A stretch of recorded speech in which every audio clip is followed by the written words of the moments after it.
Hi, everybody, and welcome to this week's Writers Chat. This is where the writers like to gather together and talk about all things writing for writers and by writers. And it's just a delight to see everybody here today. And we have a special guest. So my name's Jean Wise. I'm one of the co-hosts, and Bethany Jetts, my other co-host, and our behind-the-scene guru, Melissa, is staying on with us today, and she helps to record. And like we have said in the past, thank you, Melissa. She does so much for us, and we're excited everybody's here today. It's good to see some of our friends in the chat, and just also special thanks to those of you that take the time to watch this on the replay. We know a great deal of you do, and you're as much as our community, whether you're here live or you watch it on replay. And I was thinking just this morning how I love how this community has pull together and love and pray for each other and support and help each other out and all that. So welcome. Good morning. Good morning. Bethany, before I introduce, do you have anything exciting or want to say anything before we get started? Well, I think that my mom, Johnny Alexander, who's the other co-host, I think today is her last eye surgery. I think some dates got changed, but she'll be back with us. And I'm very excited about the topic today, which I'll let you do the introduction, but I think we all need to rest. So I'm very much looking forward to today. So that's kind of the news, and excited to see everybody. Yeah, it's great seeing you too, Bethany. I was gone last week, so I missed seeing everybody. Yes. Yeah. The topic this week is write hard, rest well. And our special guest is PeggySue Wells. PeggySue and I go way back. She's a good Midwesterner that is up in our area, and I got to first know PeggySue through a wonderful Christian radio station, WBCL, out of Fort Wayne, Indiana. Yeah, you were on there for quite a while. And then we were in a mastermind group with Asa together for about a good year. I think we did some sharing together on a mastermind group. So give you some of the formal, but she's got a great bio. You know how we always say, listen to the bio.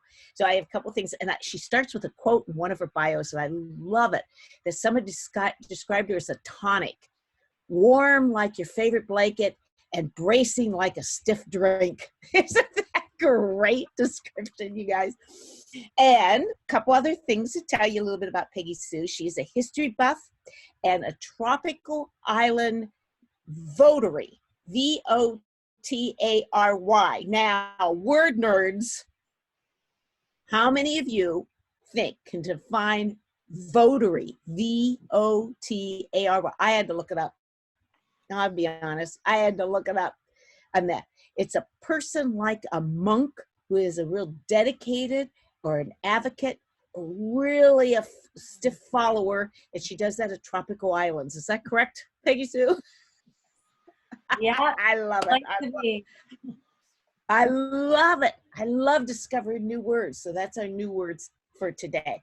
Anyway, she parasails, she skydives, she snorkels, she scuba dives, and she's taken but hasn't passed pilot training yet. Isn't that amazing? You got a real daredevil edge to you, don't you there? Except I can't do the math. That's why I can't pass the pilot test. I can't do the math.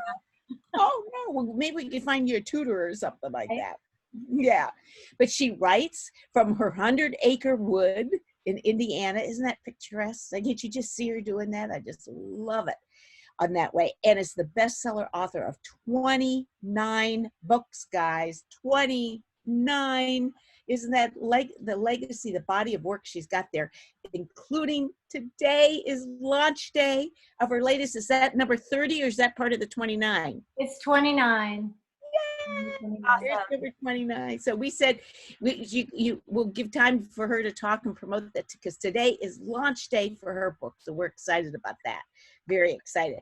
And the last thing, and then we'll turn it over to her a little bit. She loves Savannah Gray tea with dark chocolate all year long. She ghostwrites, loves to connect authors with publishers, write proposals, and she also edits fiction and nonfiction. So welcome, PeggySue. It's just a delight to have you here. And I know, again, if you just joined us, that she has a handout that's in the chat. You'll have to scroll up a little bit in the chat, but Melissa put it in the handout, so you might want to go ahead and get that downloaded and stuff. And I think you're going to screen share. So I'm going to turn it over to you, PeggySue, and let you start, and then we'll get into some discussion here as we go along. Okay, let's screen share because I've got slides. I do wish that Jean would get a little more exuberant with her presentations. What do you think? And I have to say, I feel a part of the group because I listen to you guys all the time. But I listen after you guys have done most of your presentations. Can you see the screen? No. No. No. Okay. Oops. I'm excited. All right, let me figure out how, let's see, what am I doing here? Share screen. There we go. There we go. It's coming up now. Yay, okay. And then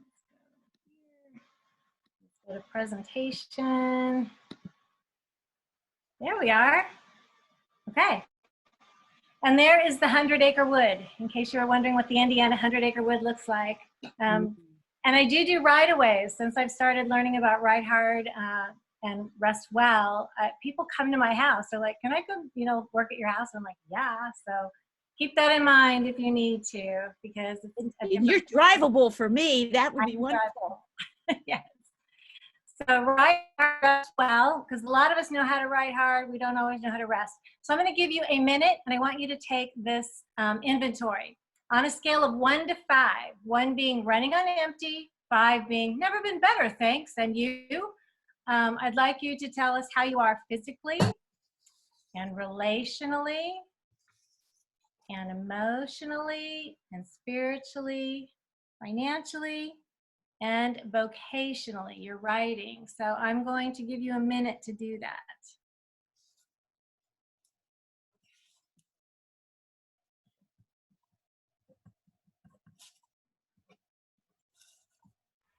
Might depend on the day too. Truth. I had a good night's sleep last night, so We will talk about that. And also for us women, we are dashing into the holidays, and we are the ones that make the holidays happen. My proof of that is when the men were at Jamestown, on the ship that came over, there was just men, and they had no holidays. And then when the ship came over that had women, they had holidays. So. Oh, that's fascinating. Right. Some things have not changed. They have not changed. All right, so let's move on. You've got your inventory. Keep that in front of you so you know where you are at this moment, as Jean said. And then let's do this assessment. We're going to check your, how happy, healthy, holy, or whole you are. So put a check next to the ones that you can say yes to. So in the last 4 weeks, I enjoyed 4 carefree, refreshing days with minimal work around the house. So in 4 weeks, you've had 4 carefree, refreshing days. Number 2, this last week, I've had 5 nights with 7 to 8 hours of sleep. 5 nights with 7 to 8 hours of sleep. Next one, I experienced the presence of God regularly during my devotions. Yes or no to, I took a full day of personal retreat in the last 6 months. Full day of personal retreat.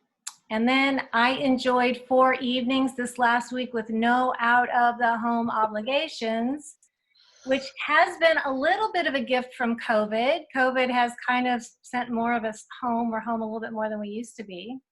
But I enjoyed 4 evenings this last week with no out of the home obligations. I would have to put a codicil under this now that means none of those Zoom meetings, because that's still working. And if you weren't Zooming, you would have been out of the house. So, and then last one, put a check if you took all your vacation time last year.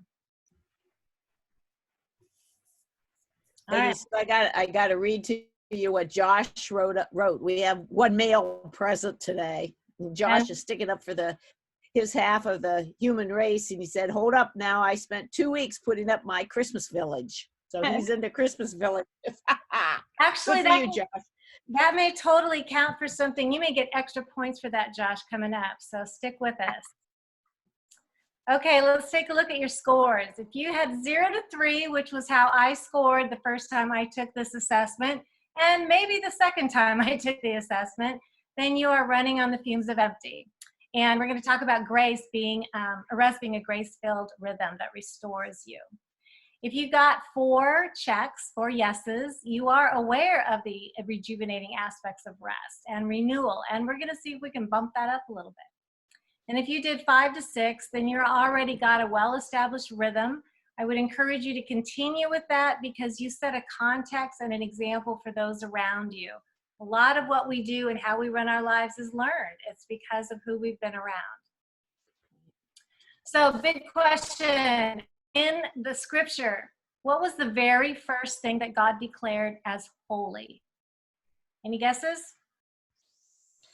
My guess was the Sabbath, but I don't know. That's what I was going to guess.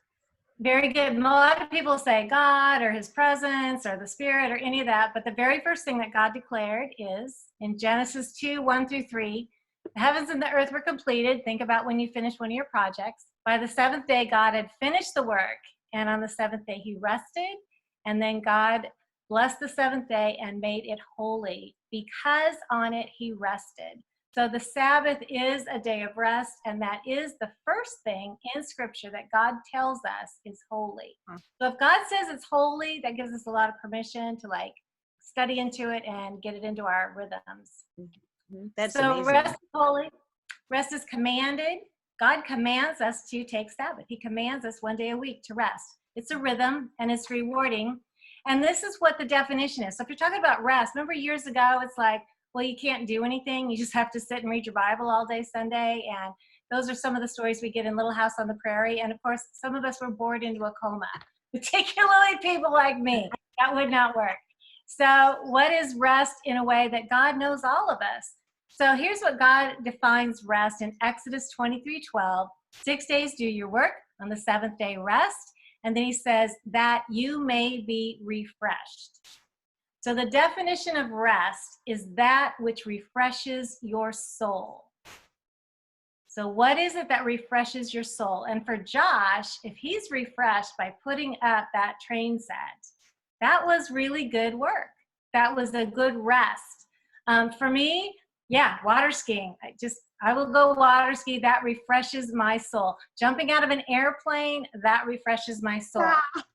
So, whatever it is that refreshes your soul. I have a daughter that rodeos, put her on a horse and she goes like Stink, and we trailer her horse across the nation so she can compete in worlds, and that refreshes her. So when you think about that thing that you do, that you lose all track of time, and you're just in it, and you're in the zone. And that is what's refreshing for you. And it's going to change. For those of us that have been moms, taking it was the only thing on my bucket list. I just wanted sleep. And so it changes. So don't be afraid of knowing that that which refreshes your soul is going to change. And be welcome for that. And sometimes it's going to change week to week.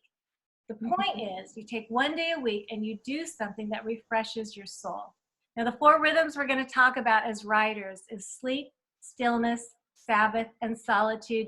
They all start with an S, so they'll be easy to remember. So here's why. Sabbath, it reconnects us. Stillness refreshes.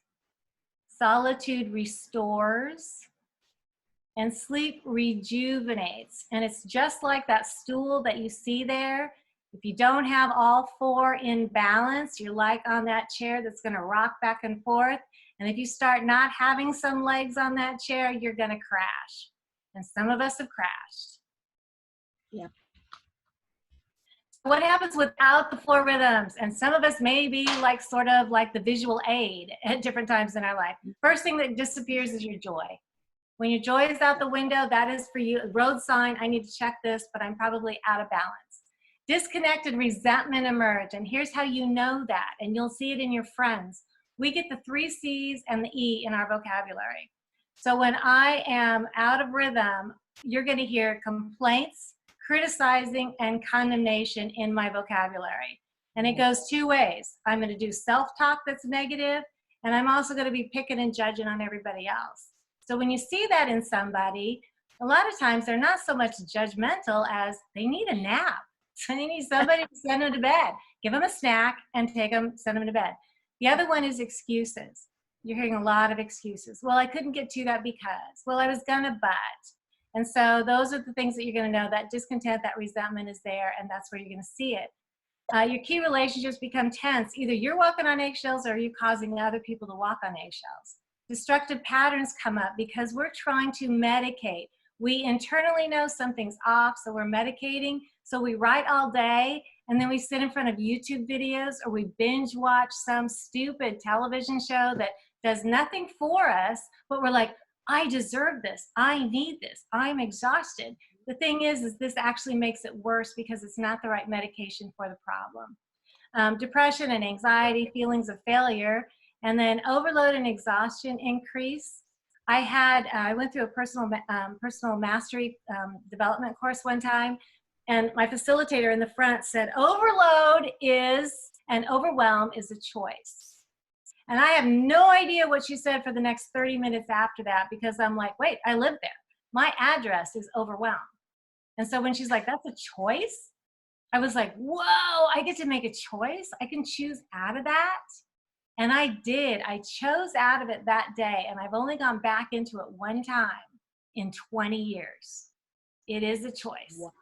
Overload and exhaustion increase. Drama is common. Save the drama for your mama. And as this mama, I don't want to hear it, but drama comes out in your vocabulary. And it comes out as, I should do this. He needs to do that. And well, we're not perfect, but. So if you're hearing should, need, or perfect in anybody's vocabulary, we're in drama, and you can shift out of that, but that's how you're going to know. My daughter, my rodeo daughter, was at some friend's house, and they're all sitting around the table, and they're all talking about, we should do this, and we should do that, and we should do that, but we didn't get around to it, but we should. And Hannah pops up with a momism. Don't should on yourself. She got in really big trouble because they didn't understand the word was S-H-O-U-L-D. But yeah, that is something that we use in our home. So save the drama, but this shows that you're out of rhythm in these 4 areas, at least in one of them. So does rest matter? God says it does. And since God built the model, he created us, and he says it's important, and he set a day aside for us. Yes, it's important. Rest protects us from too much cortisol overload. And here's the thing about that. Stress is not the problem. Stress is kind of normal, and it's kind of good for us. It's like a baby that's born. They have to go through the stress of the birth, and they have to, have those caterpillars go through the stress of breaking out as a butterfly. The stress is okay. But if we have overarching long-term stress, then we have this cortisol hormone that pops in, and that is deadly. You don't want too much of it. It's helpful during those little brief spurts when you need it, but when we keep it going, we're literally killing ourselves with it. So that's what we want to avoid. And then rest equips us to prioritize our relationship. Because we see clearly, we make better decisions. So let's talk about writing hard. I actually love to write, and there's a lot of times where actually my refreshment is writing. I can sit with my laptop, and I call my laptop Macbeth. It's my Mac, so we call it Macbeth. And Macbeth goes with me everywhere. And Macbeth is filthy.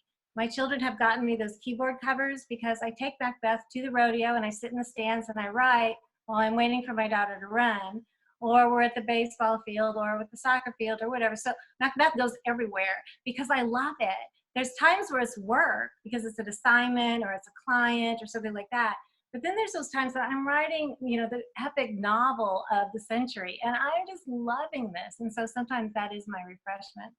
But so you're going to write hard. So the way to do those is have strong, because we want to be productive, and having the four rhythms in place will help you be productive and more creative. But also we want to focus that. So if you have strong morning and evening routines, and that's going to be like knowing every morning what you're going to do. You set your time aside. So the way that I set up my morning routine, and this is just a suggestion, but I've got it from some of the top producers in the world. I kind of like, what do they do? What do they have in common? And this is what I put mine into at this stage in my life. Get up, drink a glass of water. You have not had any water for several hours, probably at least 6. You're dehydrated. Journal, because your brain has been thinking, your subconscious has been going like crazy all night. And so it has all this stuff to tell you. Open up that journal and just bullet point, just write stuff down, that all these great ideas are going to come out. So I want to grab that right away. And then I look at the goals. What is the frog I have to eat first thing in the morning? What is that one frog that if I eat that frog is going to move my career forward? So do that first, like Mark Twain said, eat the frog and the rest of the day is a good day. And then I have my top 3. And Michael Hyatt talks about that. What are the 3 things I need to get done today? So I have those 3 and I check them over and like, let's do that first. Bible reading, I adore, particularly since I've been watching The Chosen. I don't know if any of you guys have been watching The Chosen series by Dallas Jenkins. I'm on my 6th time through, but it actually has made me want to know more about Jesus. I used to exercise in the morning. I do not do that anymore because it gets in my way of my thought processes. So I save it for afternoon because I want to just pour out what's in my brain first. Cold showers will get you moving. Protein-rich breakfast. Put aside the cinnamon rolls. That's not helping you. If you go to a monastery, they will bring you a bowl of steamed beans. Eat protein in one form or another. It gets you up and it gets you moving and it lasts a long time. And then I have learned to totally stay off all phone and social media until after I have put in my first 90-minute work stretch. Because the moment I reach over and I pick up this phone and I look at what's on here, now I have shifted from being productive to being responsive and reactive to what somebody else wants from me. And my day is lost right then. But if I get up early and I put in 90 minutes of focused work, guess what? I have generally done more work in 90 minutes than the rest of humanity has done all day long because I've been uninterrupted. And then for bedtime, and I do the 90-minute stretches throughout. I'll do 90 minutes, take a break, maybe shift to something else, then I'll sit down and do another 90 minutes. So I love those 90 minutes. And so my kids know, Mom's not answering the phone, she's just not. So then bedtime, very quick, short bedtime routines, which is review the goals for tomorrow. Look that up in my book. I've got, whatever journal you use. Bethany has shown us a bunch of different journals, but I've got the Michael Hyatt one, which I like. So I jot down my 3 things, and then I double check them the night before. Are those still the 3 important things? And then also I know for tomorrow, so I don't have to get up and think about it. I already know where I'm going. And then I write down 3 things I'm thankful for. And then as I'm going to sleep, I ask my self-conscious a question. And a lot of times that has to do with, okay, I just wrote this part in this novel and the bad guy has got the good guy totally locked in. And I have no idea how to get him out of that corner. And so I go to sleep saying, how am I going to get the good guy out of there? Because it's, I'm not that smart. And so then I just stick that in there. And it's amazing. You wake up in the morning and these ideas come. Oh my gosh, I can't get my kids to do their math homework. Oh wait, I don't even know what calculus is. When somebody said their kid had calculus, I'm like, I'm sorry, have you gotten an opinion at the doctor? And so if I have to work with my kid on calculus homework, what am I going to do? How am I going to make that happen? So I go to bed with that thought in my brain. And when you wake up in the morning and you're getting ready, that subconscious is going to tell you all the different ideas that it's come up with in the night. Also, avoid technology for at least an hour before bed. And that's really, really hard, but it's really, really important. It actually stimulates your brain. And if you're wondering why your kids are not sleeping when you have set them down in front of a really nice Disney movie right before bed, that's why their brains were zzz. So we want to do no technology before bed for at least an hour. Let your brain calm down. So you want to do books or games or something like that. So rest well. Sabbath means one day each week to refresh and enjoy. One day each week that you do that which refreshes your soul. Stillness, that's that healthy morning and evening routines. And it includes prayer, and it includes listening to your soul. What is it telling you? It includes listening to the Holy Spirit. A lot of people sometime during the day get up and you go take a walk for 10 minutes. Get outside. There were people that were severely depressed, and they did a study where they said just go outside for 10 or 15 minutes every day. And within a couple of months, they were all off their medication. One group got off in half the amount of time. And they're like, okay, what do you do when you go outside? They were going outside by water. So if you can get anywhere near water, 10, 15 minutes a day, it makes a huge refreshment for your spirit and your soul. Also sleep, you need that 8 regular hours. Remember that, and and if you haven't done it, here's my teens, they're staying up at night because they're working hard on their homework or whatever, and they stay up way too late. And then on Saturday morning, they sleep till 2 in the afternoon.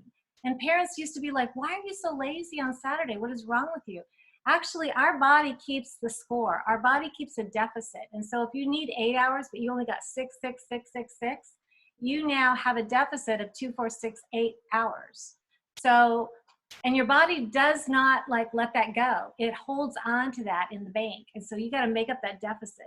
And so that's what happens with our teenagers. That's why they sleep till 2 in the afternoon. They're making up for what they did during the rest of the week. So it's really, really important because you cannot skip and make your sleep time shorter. You actually are hurting yourself. Solitude, those regular retreats, a half hour, half a day once in a while, get away overnight, multiple days.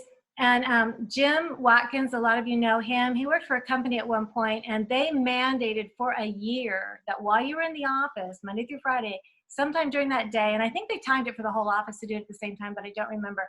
But you had to take 15 minutes and put your feet up on your desk and do nothing but stare out the window for 15 minutes. The productivity in that business, he said, went higher than it's ever been because they just gave themselves that time to just be. So it's really, really important to do that time. And you're going to have solitude, you're going to have retreats, and you can have them forced, like Jonah, like, hey, I need your attention, 3 days in the belly of the whale, okay, or the big fish. You can do it proactively, like Jesus. Jesus, when you watch through scripture, how often did he go off and be alone? How often did he go off and pray? When he was in the boat and they're going across the water and he fell asleep and the big storm came up, and I always grew up with the pastor saying this was a test of the disciples' faith, which I kind of thought just didn't make sense from who I knew who Jesus was. As I've gotten older and I'm looking at, like, he was fully God, he was also fully human. The guy was in the bottom of the boat taking a nap because he was tired. He had, been feeding people and healing people and dealing with people and talking to people. He was tired. He was taking a nap. So be proactive. Jesus slept, he got away, and he had solitude, and he had time to pray. Or there's reactive, which is if you keep up this, unhealthy, unbalanced rhythm in your life where you're working hard and you're not resting, one day you will wind up at the doctor's and he will say to you, if you do not go home and go to bed, you're going to have a problem. Or, hey, we got to do something about where you are right now, and you're going to have to rest in order to get better. So that's reactive. So you don't want to go forced and you don't want to do reactive, so be proactive. And it's what God has outlined anyway. So God is infinite, you're not. And so there's going to be the different needs, and then you're going to see where you're in trouble. So I wish we had one of those red, lights on your forehead that would go, bah, bah, bah, bah, like mom's about to blow. We need one of those. And so, physically, you're like, okay, you're tired. Okay, I get it. But when you get too exhausted, that's the red light going off. Same thing with, when you're relational, when you're maxed out, that red light is going.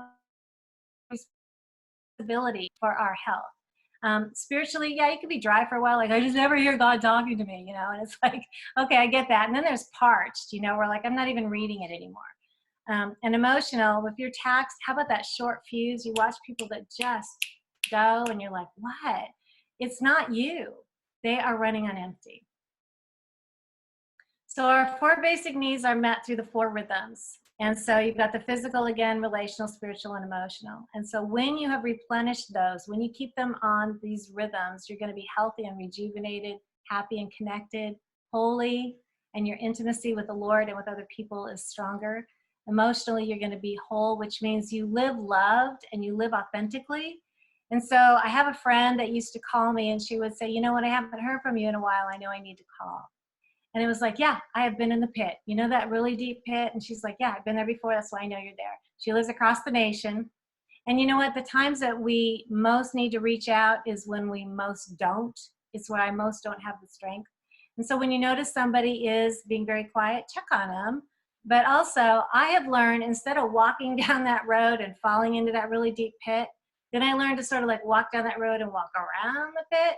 And then I finally learned not to go down that road and take another track. But, sometimes things happen and we wind up down there. So emotionally, make sure that you keep plugged in. So what is restorative to you? Again, but what is it that makes you happy? And for some people, it's reading a book.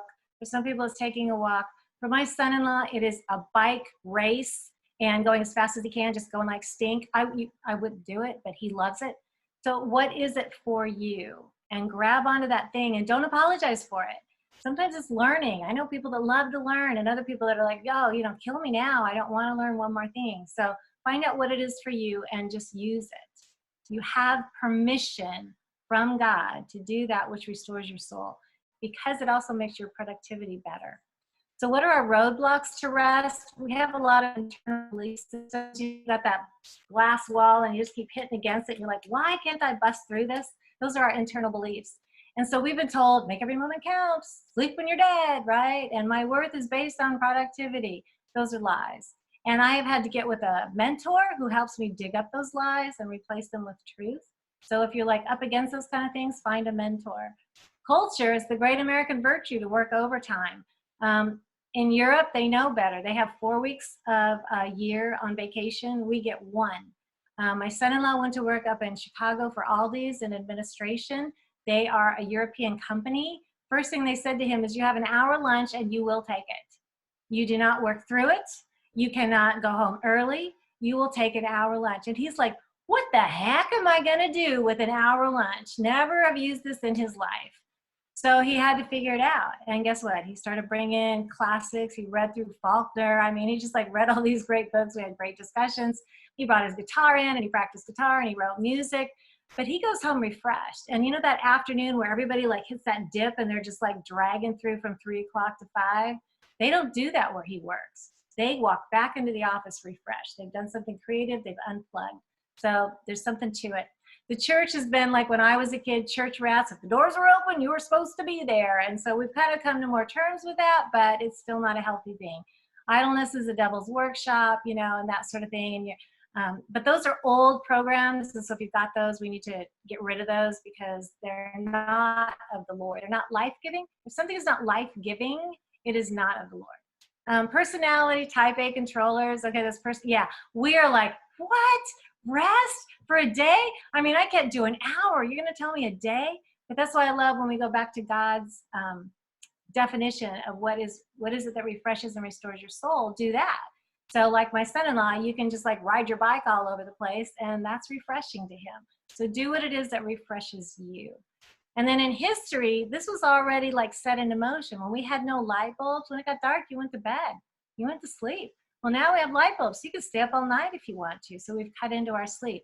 We used to be closed on Sundays. Back in the 90s, it was still that businesses were closed on Sunday. Now I can't tell the difference between Sunday and any other day.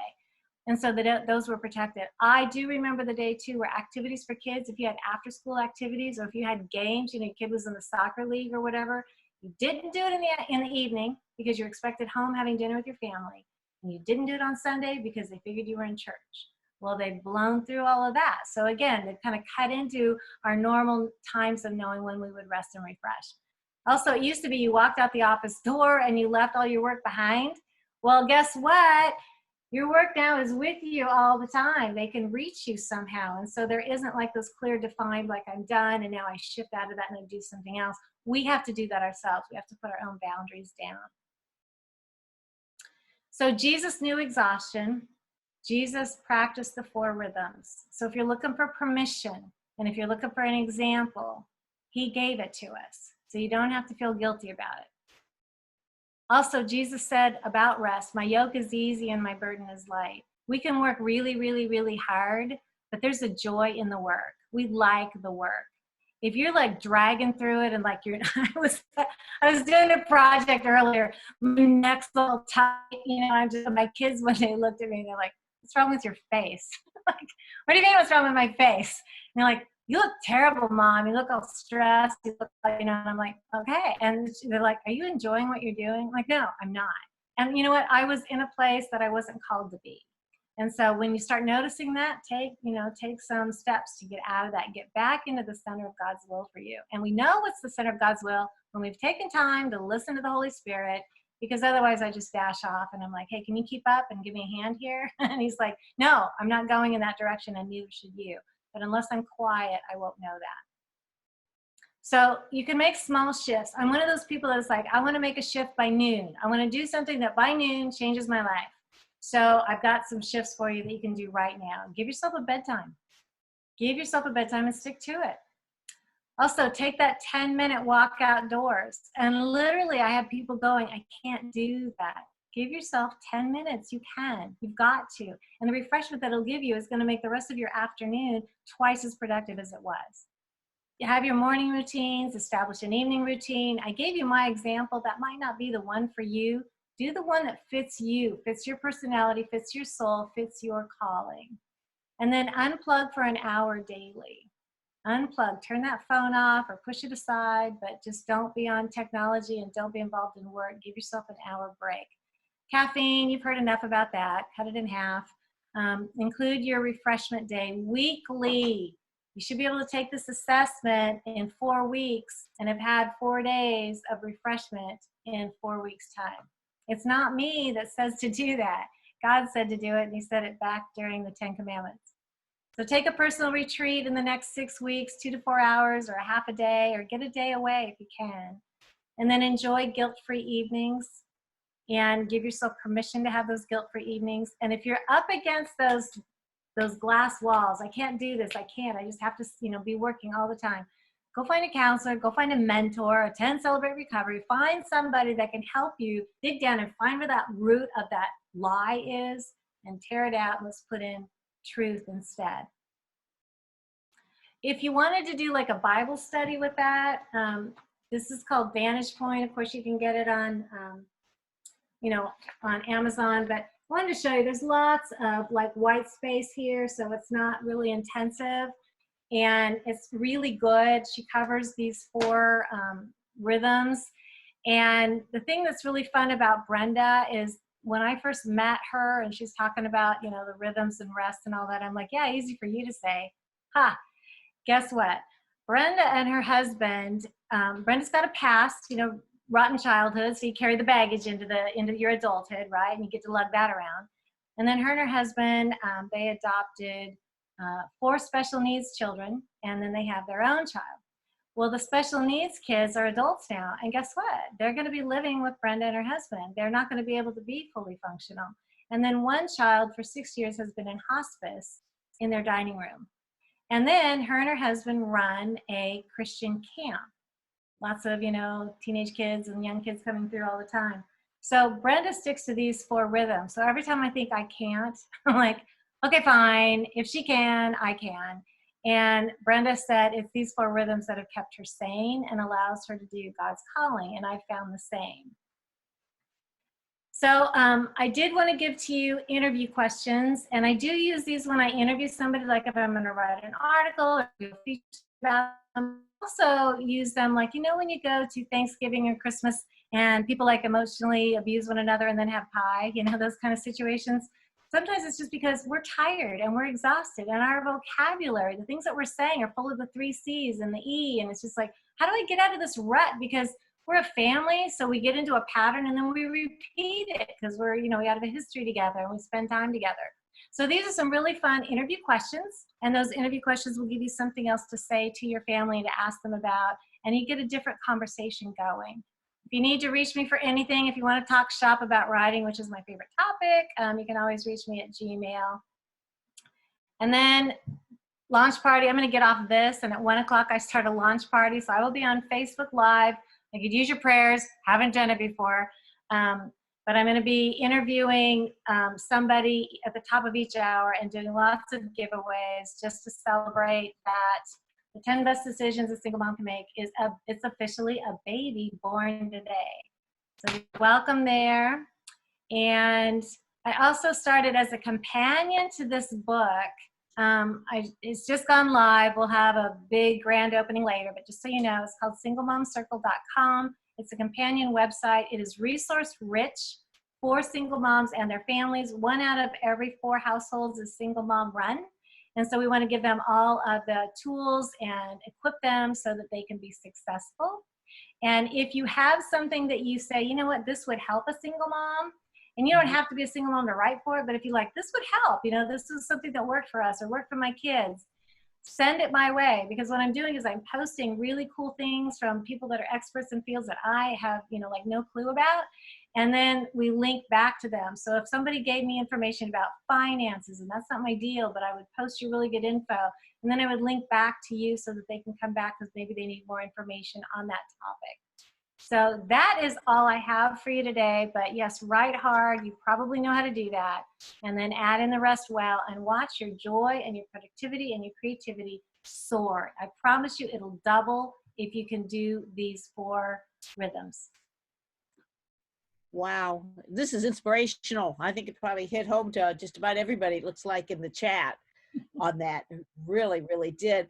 On your new book, you know, I imagine, and I'm making this assumption, that this book could probably help some moms that husbands are gone a lot too. Because when you think about it, I've got several friends that husbands are travel days on end, and they are basically a single mom 5 out of 7 days of the week in a lot of ways. So would that help? Absolutely. Yes, it would. Just take, and apply that over. The first book that I wrote with Bethany House was called Holding Down the Fort. And it was all about when you're that mom and you have a frequently absent spouse for all kinds of different reasons, including some of those are just workaholics. They're just like not really as in. But you want to keep the family together. It's worth it. So this one is, the next step where a lot of times this mom is doing it by herself. But I've had several people read it and they're like, oh my gosh, the parenting tips were so good. There were ones we could apply by noon. And so they said it was just beneficial in that way. So yeah, there's something in there for people that if you feel like you're doing this a lot of times by yourself, or you just want to do your part better, that would be a good option. It's a very positive, very hope-filled, very tip-filled book.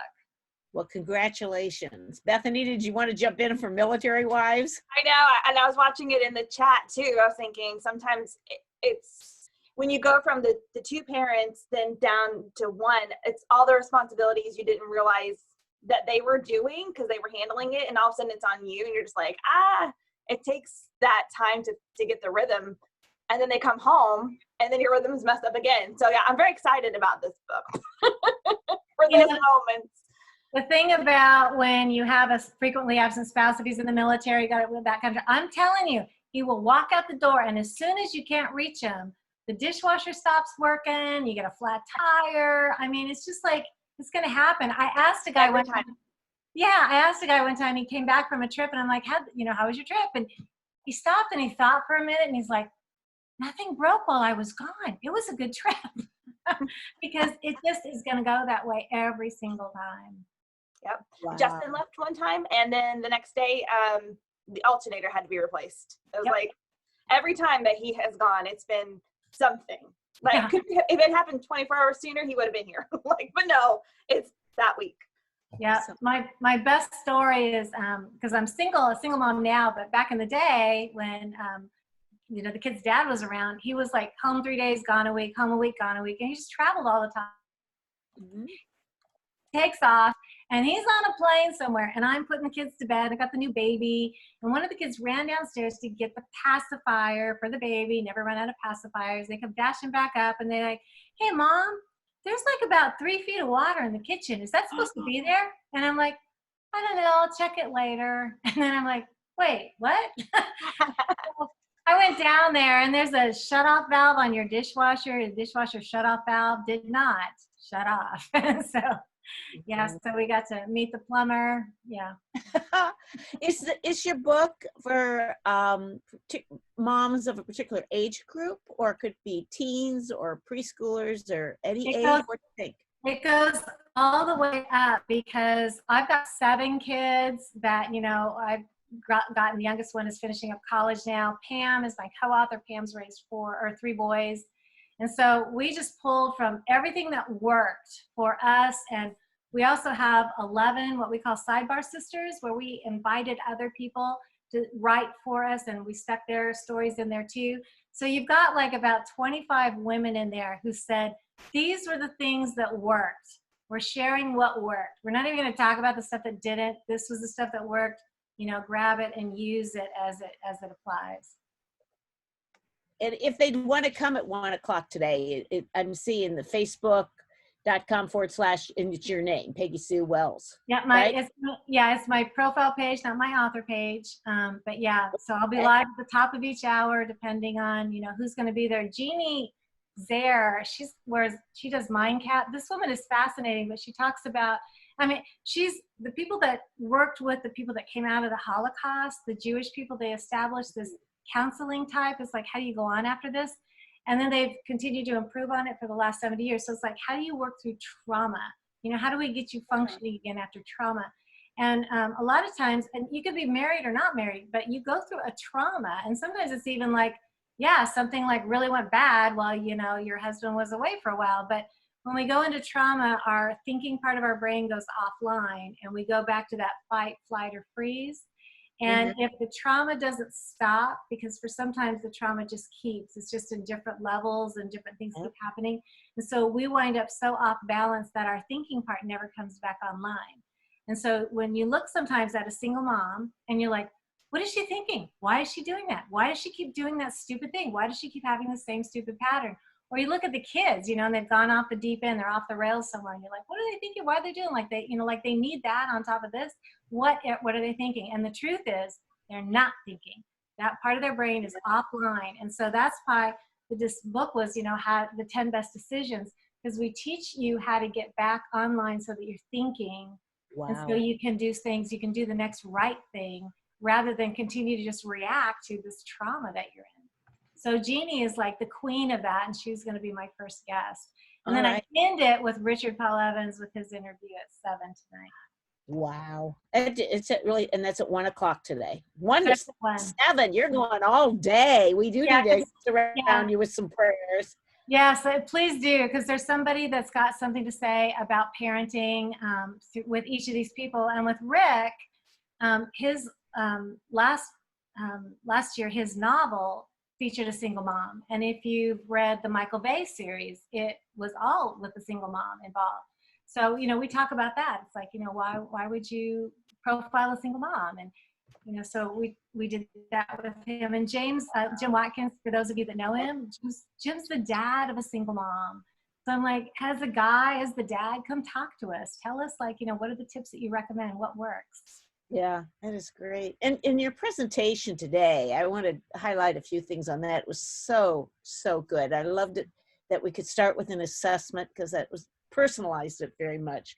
But you gave so many wonderful hints. The one question you asked about is what is restorative for your soul is a real challenge, I think, because some of the things that are restorative for some of us during the pandemic we can't do. Right. Shopping. I'm going to use that example. Travel. Those are two things that are key restorative. Even some retreats, PeggySue, because so many retreat centers have been closed. My daughter, I have 2 daughters that make a living as writers, and one of them gave me a retreat for Christmas, and the retreat center shut down, and she's like, this is the worst Christmas gift ever because you can't use it. And it's like, I get it, What we've had to do in our family, and again, there's the 7 kids, and then the bottom 2 are, engaged but not married. But, you multiply, that's 14 people. And then there's a few grandbabies in there. So it's kind of a large group. But we've had to look at what can we do. Because if we focus on what we can't do, that's when I want to, go medicate. But, our job has generally been, our motto has been, okay, what can I do? And so we've been shifting in that direction. Right. And that's the way to do it. And we are creative souls here. You can be creative, and don't get hung up that you can't take the trip. I'll use us as an example that we couldn't go to Disney World this year. We were taking the grandkids to Disney World. Of course, all that had closed up during the time we were going and stuff. But what can we do? And we did some one-day mini trips with the kids that were wonderful, local exploration stuff here. And so you've got to be creative, I think, on that.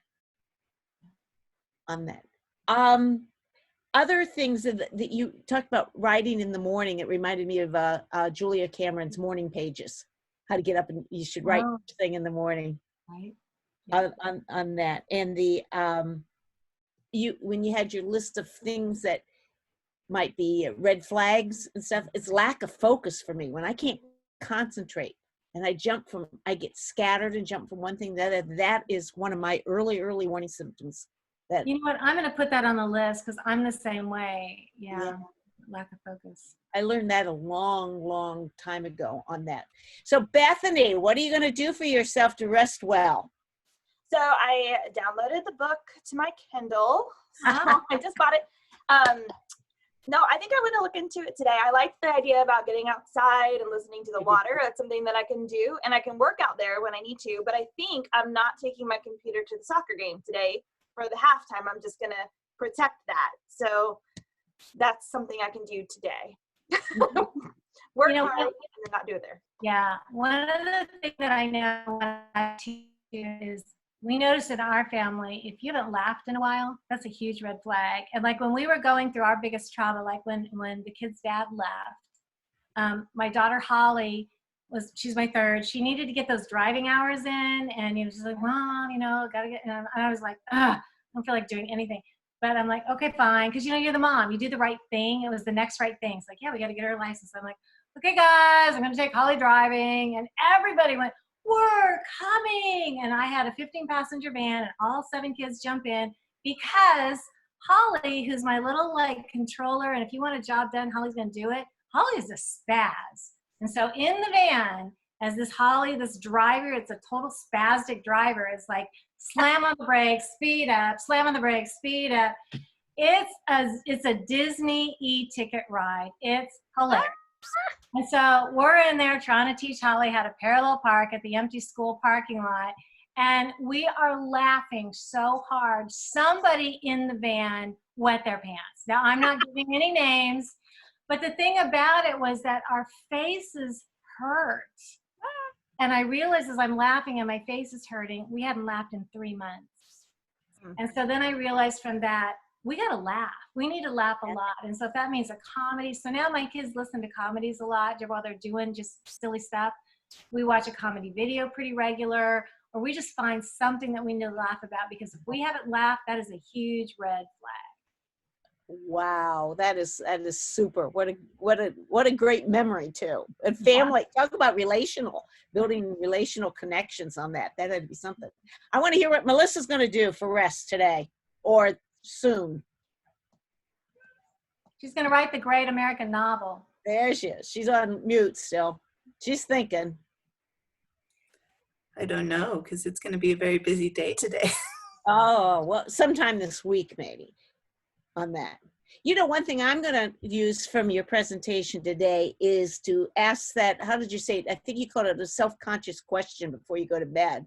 Often I do gratitude before I go to bed. So I have that practice as an evening routine, but I've never purposely thought about bringing to leaving in my conscious mind something I'm working on like that, where an obstacle is or a problem, or I'm not a fiction writer, but it could be an idea for a sermon or something I'm working on. And I find those come a lot when I walk, but I've never thought about it overnight to purposely plant that seed. So I think that is a great. Well, and you know who did that was Edison. He would go to bed saying, Really? How do I make this work? And in the morning, he had half a dozen ideas. Wow. That is great. Well, this has been great. PeggySue, why don't you unshare your screen and we'll invite people to come back in. We got just a few minutes at the top of the hour, and invite people to come back. If you can't get back in, please let us know in the chat, because I don't know if we've taken anybody off on that. Carissa wants to know, PeggySue, that there's several areas she need to work on. Is there a best place to start? Do you have a suggestion for that? I think that was a good question. Definitely, I would say sleep first. If you are behind on your sleep, get caught up on your sleep. And then the next thing that I would say after that is find that thing that refreshes your soul. Yeah. We have a lot of people saying that they're going to take walks and they're going to try no technology the hour before bed too. I think that is great. Anybody that's come on want to share anything that you're going to do on that? I really need to set my bedtime, because when I don't set my bedtime, I just go all over the place, especially because I've been extra stressed. And because I don't set my bedtime properly, I'm not getting up in the morning properly. Yeah, I'm trashed for the next day if I'm not getting enough sleep at night. And sometimes too, like your brain, like you said, that stress where you're just, you know, that's where you check around with your favorite friends who just like released a good book. And then give yourself that hour where you got, you know, a cup of hot cocoa and read a book. And so it takes your brain somewhere else, you know, go with Melissa and go back into, you know, the medieval times or wherever, but do something that again, just like allows your brain to get off that treadmill that it's on. Well, my trouble is my body will take the sleep whether or not I can afford to. And so the rest of my day ends up stolen. Take the sleep as far as meaning what? Well, my body takes the sleep because it physically, and I end up in pain from sleeping. So physically I don't get up well. So I will sleep what my body needs to sleep, but then I'm not getting up and I'm getting up late in the day, or the rest of the day is all disjointed because I'm so far out of whack because my body took the sleep at the wrong time. Yeah, so you're going to be proactive then and get ahead, and you're going to give your body what it needs before you get into that pain cycle. Yeah. Good idea. Well, this has been a great discussion. While we still have the recording on, I want to do two quick things, is to tell everybody that we are not on next week for Writers Chat because it's Thanksgiving week. You can be thankful you don't have to listen to me or anybody else next week. But we will return in 2 weeks with, and I have it here written here someplace, Melissa. I'm looking too. Podcast, getting podcast interviews with Susan Neal. Oh, yeah. So there you go. That be a way. You know, we always try to add different ways for marketing and appeal, and we'll see how she what tips she's going to share with us. And the second thing is, PeggySue, show your book one more time. Hold up and show your book. Yeah. And Susan Neal is going to be one of the speakers with me this afternoon. She's really good on just knowing how to like physically get yourself in order. Thanksgiving is another time where we get super stressed. And one of the things that I learned to do was to ask my kids what's important to them. And we each do one thing and we do those things. And then remember those baby creamed onions that nobody eats anyway? I mean, just like toss it out. And a couple of years ago, we were talking about what are we going to bring for Thanksgiving. And one of my son-in-laws is like, does anybody really like turkey? He's like, I love hamburgers. And we actually did hamburgers several years. And we loved it. The men are out grilling and the women are like, yay, we get to like, you know, not have to do stuff so much. The food was fantastic. Key lime pie, you know. So, and we've themed it. We do island themes or whatever. But, you know, whatever that tradition is, if it's weighing you down, nobody's enjoying. So how can you take the weight? Or what they were interested in 10 years ago might have changed because there's seasons too. There's seasons to your lives and stuff on all that. So it will vary on that way. This has been great. We'll wrap up the recording. Thank you again, PeggySue. This has been delightful. It's made us all think what we're going to do, and I love the challenge that Bethany said. She wanted to hear what everybody else did. That made us think. Actually verbalizing it makes it's half the battle. So we'll invite those of you that are here today to stay on for the after party. We can have a little bit more discussion. And other than that, Bethany, anything you want to say for the sake of the recording? I just think that this chat, for those of you who are watching it on the replay, the chat was so great that goes along with this. So I would recommend having the chat up as you're going through to see, because so many ideas were put in there too, along with the great presentation. So we don't say that very often, but like this chat was like super awesome. So I think that's my encouragement for everybody. And you got to tell about your junk food jets giving real quick, because that's in the chat, just so it's on the recording real quick. Justin had deployed for 6 months. He was overseas, and then I got sick for 3 weeks, and so I just said we're just going to do junk food jets giving is what we called it, because I could have like shipped, deliver, Amazon Prime now deliver food because I couldn't leave the house before COVID, and but the boys loved it, so it's become a tradition leading up to Thanksgiving. That week they're kind of have a free for all, like a monitored free for all, but it's like their favorite thing now, so it kind of made that an easier time too. That's great. And that's a good note to leave on, you know, that you can have rest and be restorative and refreshed and keep those Sabbaths, everybody. So we'll see you in 2 weeks. Okay, bye everybody.